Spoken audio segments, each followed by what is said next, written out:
Hi, we're going to talk about sales for a few minutes. Sales is really about matching needs and wants with buyers. We've got lots of preconceived ideas about sales. Some of them are good, most of them are bad. It's sometimes based on personal experience, but most likely it's fueled by what we see on TV and in the movies. But the bottom line is we all interact with salespeople all day long. And the fact is that we don't remember the vast majority of them. We tend to only remember those who are really, really bad at it, and occasionally remember those who are really good. But the rest of them fade into the background because they've done their job in the most efficient, effective, and the proper manner, and they've helped us conduct the business we want to conduct. Sales is in every organization. It's very important. In fact, without it, you would not get paid. Think about that the next time you badmouth the sales team. They're the ones that are responsible for generating paychecks for every person in the company. Now you may say, oh, wait a minute, not in my company. I work for a not-for-profit, or I work for the government, I work for a church, I work for an educational institution. Well, actually, in not-for-profits, there's two types of sales. There's the sales of the people who are providing you funding, which could be donors or benefactors, or there could be, on the other side, the people who are getting the services, the people receiving what your institution or organization is providing. So in not-for-profit, there's actually two types of sales, making sales even more important. When you want that responsibility of providing for the paycheck of every family in your organization, that's a lot of responsibility. Now, a common question we hear is whether sales and marketing are the same thing. To the person on the street, the answer to that is often yes. They see sales and marketing as the same thing. Well, sales and marketing are related. They're inextricably tied together and can't be separated, but they're not the same thing at all. Marketing is really about the masses. Think about that. Even with direct marketing or personalized marketing, you're creating a marketing plan to reach a lot of people at one time. With one click of a button, your campaign goes out to 100 or 1,000 or 10,000 people. And you're doing that before the time is necessarily right for that person to make a decision. You're probably preparing the way for the sales process to start. Sales, on the other hand, is about the singles. Sales is when the only person that matters is the person directly in front of you, and you're trying to help that person make a decision right now. That decision may be yes or it could be no, but the point is marketing is not about making a decision right now. Marketing is preparing for a sales process when there is a decision that's going to be made at a specific point in time. And we all sell. We sell our ideas, we sell promotions, we sell our ability to be promoted at work, we sell ourselves. In fact, I'm going to make an analogy here using dating as a way to explain the sales process so we can all understand that we are actually all familiar with the core concepts and processes of selling. Let's look at target marketing or prospecting. This is where you identify who it is you need to meet. This is where you search where that person is likely to be after you've identified what that person or prospect looks like, feels like, is designed like, what their structure is. These are all things we look for in a prospect the same way we look for as a potential dating partner. At that point, once we've figured out who it is we're looking for, we go to identify a target. We look for someone we can focus on. That happens in that whole row of people where all of a sudden your eyes land on one person and that person gets all your attention. This is just like when you identify a particular prospect, you start to direct truly personalized attention to that person. And when you're speaking with that person, prospect or otherwise, they're receiving 100% of your attention at that moment. And that's what happens in sales. You go from the masses to the one person directly in front of you. In both cases, you start to have sales calls or dates with each other. You're kind of testing the water and building rapport.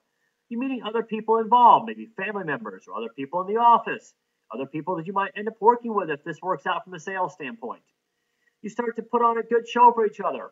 Both sides are talking about, can you deliver? The client is the perfect client who is going to use the product properly and order a lot of it and pay you on time. And you, of course, are going to deliver a good product that shows up on time in the right quantity at the right price and does as performed and it does as advertised. So marketing is going on both sides of the street here, whether you're selling or buying. At some point, there's a proposal, and this is the same term in both environments. So the proposal is actually a detailed outline of a commitment that's going to happen at a specific time. The proposal asks for a specific action at a specific date. It's a specific offer for a commitment with more details. At that point, we enter into the engagement period, where the proposal is really analyzed. We look for final details, and the finalizing details, we set a closing date. We might ask a few more hard questions. We learn more what it might be like to really be involved with that company or that person. We check out some references, and we find out what other persons really think. We ask our friends, what do you really think about this person? We ask other people in our industry, what do you think about this company? We go down to really find out what life's going to be like if we go forward. Then we have the wedding, which is like the closing. It's where the signatures are put on a sheet of paper, and that's what you do at a wedding. You sign the marriage certificate. You meet more of the players at this time. Lots of high fives, lots of handshaking, some hugs. You start to meet some people you didn't meet before, and you start to be very happy about this new situation. As you enter the honeymoon stage, where everything is great, still lots of smiles. At this point, just after that closing, you might see a couple of things you didn't notice before, or maybe you noticed them and just ignored them. Well, now they start to come to light a little bit, but you still kind of push them aside and say, well, that's really not a big deal. We can work with that. Because you don't really want to accept what might be something that's going to get in the way of a great, happy relationship going forward. Well, at some point, the honeymoon ends and life happens and all the players are met and the truth comes out. That perfect prospect who told you they'd pay you on time and they're going to order a lot of your product suddenly slows down their ordering, doesn't pay you on time, and starts to ask for some additional concessions. Now, hopefully this doesn't happen. Hopefully in both dating and sales relationships, we were both honest and upfront in terms of what our expectations and what our deliverables were going to be. But we all know the sales process, we just don't realize it. I also just referenced another good point that's going to come up in sales all the time, and that's the whole idea of ethics. Both in dating and sales, there's got to be honesty on both sides of the table about the delivery of product, how it has performed in the past, how it should perform in the future, is it reliable, and is the guarantee provided worth the paper it's written on.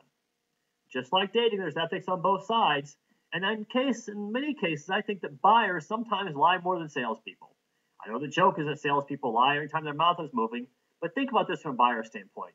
The buyer tells you that you're the only person they're talking to, they're going to make this commitment, price isn't important, and then we find out other things are true. So ethics are certainly involved in sales, and ethics are part of reputation. And as we know in personal life, same thing in sales. Reputation will precede you, and reputation will either help your ability to sell or greatly hinder it.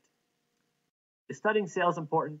Well, actually, over 50% of all college graduates will end up in sales at some point, so think about that. If you're headed into marketing, you will almost certainly be in sales at some point in your career.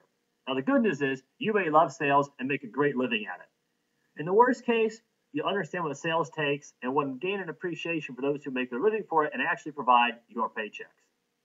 So sales is about relationships. It's identifying who you should be in a relationship with, identifying what that prospect will look like, where you might find that person, putting yourself in a place where you're going to find that particular person, that particular prospect, developing that relationship, building it, strengthening it, and like all relationships, who you are will come through. Your personality will be a part of your sales process, and in this case, let's use these next videos, these next time together in this class to develop the right process so we can be highly successful in our sales.